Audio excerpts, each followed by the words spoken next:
Okay guys, today I want to talk to you about my Ecoflow Pro. As you can see, I've got this actual phone is connected to it. I've got my Netgear, which gives me the internet, connected to it. I've got a camera connected to the mains. Got a camera there I'll be filming with in a minute, and I've also got my laptop connected to it.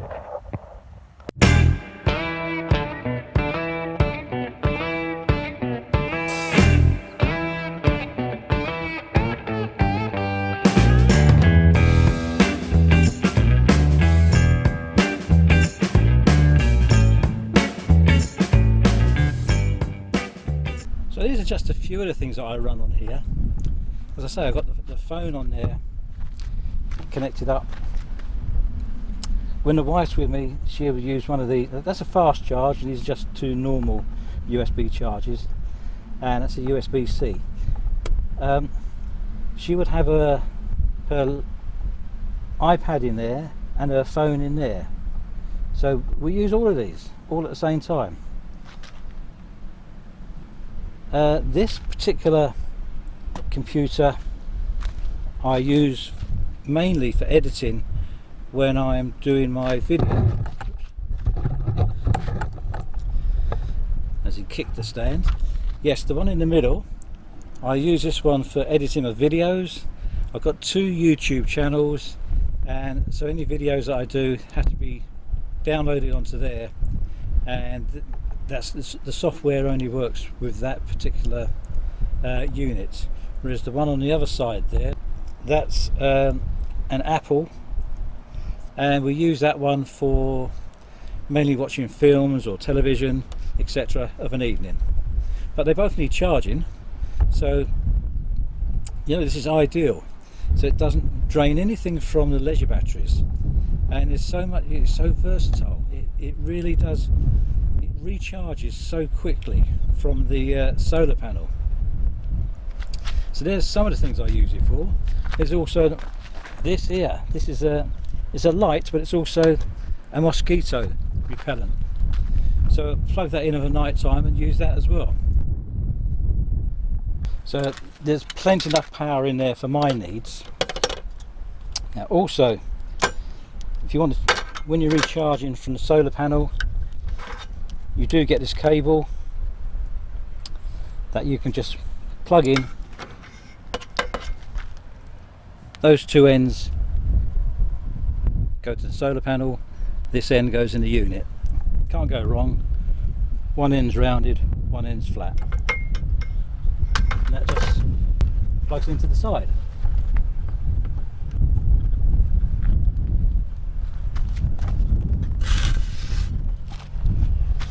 So that's one way of recharging it. So another way of recharging it would be from the mains. So if you're using the house, you connect that in and just plug it into your socket. So there's 2 ways there to recharge it, and then there's a third way you can recharge it when you're on the move.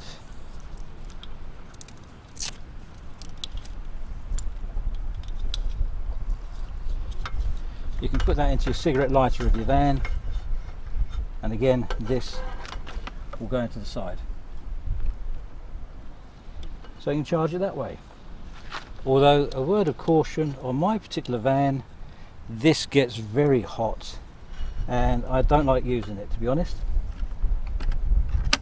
That might just be on my van, I don't know. But this is an absolute godsend.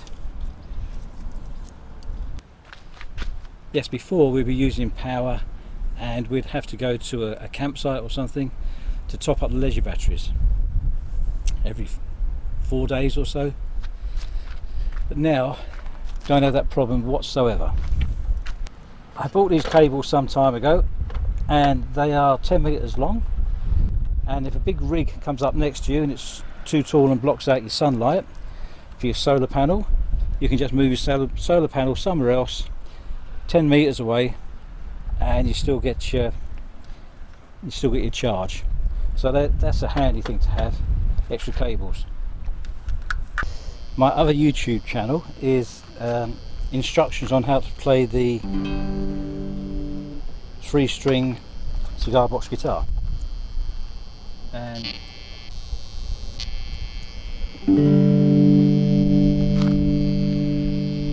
so therefore I sometimes have, this is powered by batteries, but sometimes it does run out, so I have to use the Ecoflow on this. And I don't know how much it draws. Let's have a look.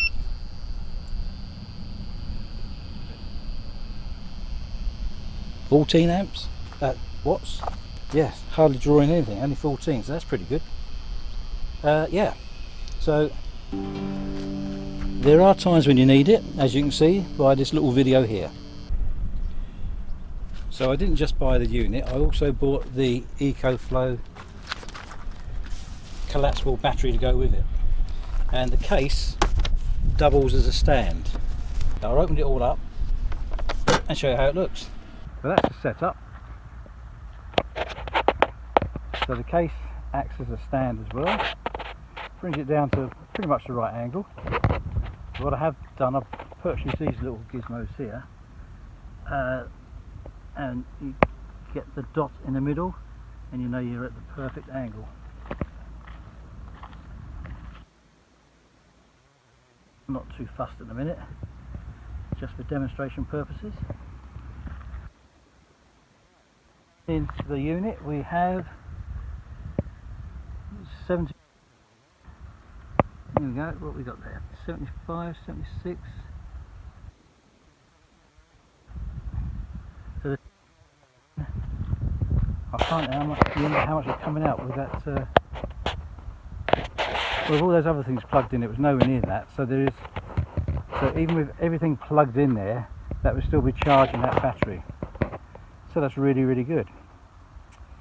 Now let's do the pros and cons. Right, pros and cons.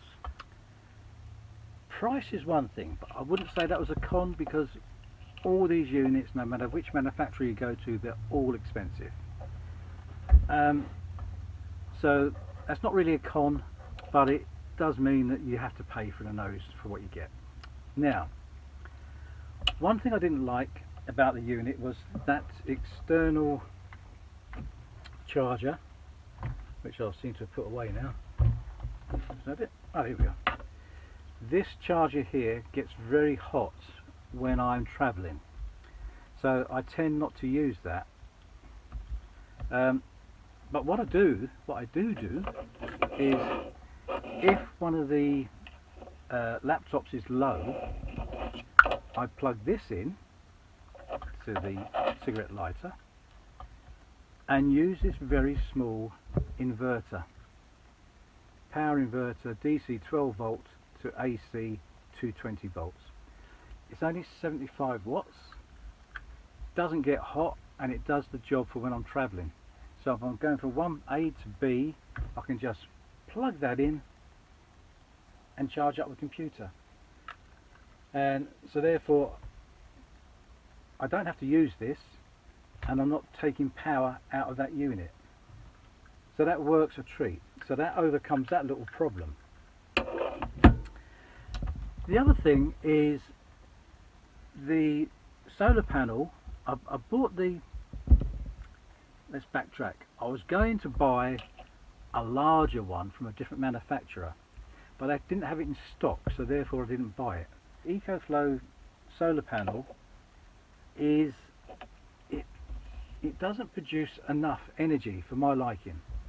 It should, you know, I don't get, never get 100% power coming out of it.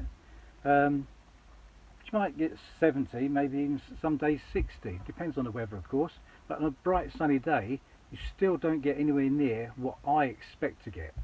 So I think that's a bit of a downside on it.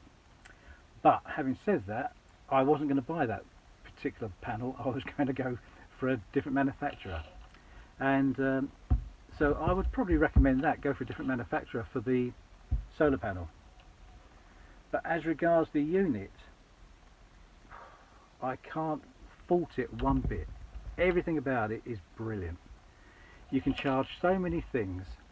And even with that solar panel, once I run that, if I run that down, say overnight, to say I use 30% of the power, I can recharge that within 2 hours in the morning on just that solar panel. And so that is brilliant. So yeah, I can't really fault it. Well, I can't fault it. I can't fault it at all.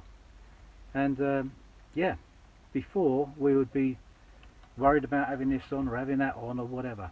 But the only thing we have on the leisure batteries, we've got a 160 watt solar panel on the roof, and in hindsight I would have had 2 put on there, spread further apart. It's too late now. So I run the fridge from it, and there's a fan in the skylight in the bedroom, and I run that on it in the summer, and the lights of course. But that's the only things we run on it. So that's pretty good, and that there's enough energy around for that to keep going. So that's not a problem now, whereas in the past it was a problem because we'd run that and then we'd plug the computer in, or we'd do this or do that, and it would just keep going down and down and down, and then within 3 days, 4 days, we'd have to go to a campsite and recharge everything up. Don't have that problem now. It's absolutely brilliant. So would I recommend it? Wholeheartedly. I bought that, and I don't know when I bought it, to be honest. Well over a year ago, and I shall find the paperwork and slot it into the video somewhere. But yeah, highly recommend it. If you're interested in it, there's links below, and yeah, check it out. They're brilliant, absolutely brilliant.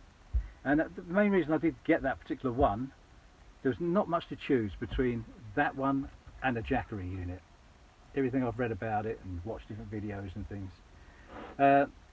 Yeah, Jackery is very good as well, but it's the recharging time that really swayed it for me, and that's why I got that one, and I can't fault that whatsoever. So yeah, I'll probably put a link to a Jackery product down there as well, just to keep things even.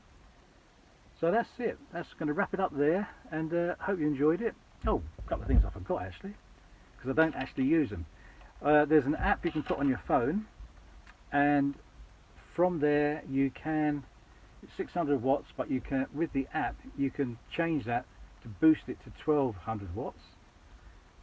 So I no need to do that, but if you wanted to run, I don't know, maybe a small toaster perhaps, I don't know, I don't think that's enough power, but, or a coffee maker perhaps, then you could do it, you know, boosting up to 1200. Of course you can get a battery that goes on it as well. You can add another battery to it, which automatically takes it up to 1200, and with the app on the phone it takes it up to 2400. Probably run a washing machine on that. So yeah, so it's really good. Recommend it. Check it out, and we'll see you again next time. Bye for now.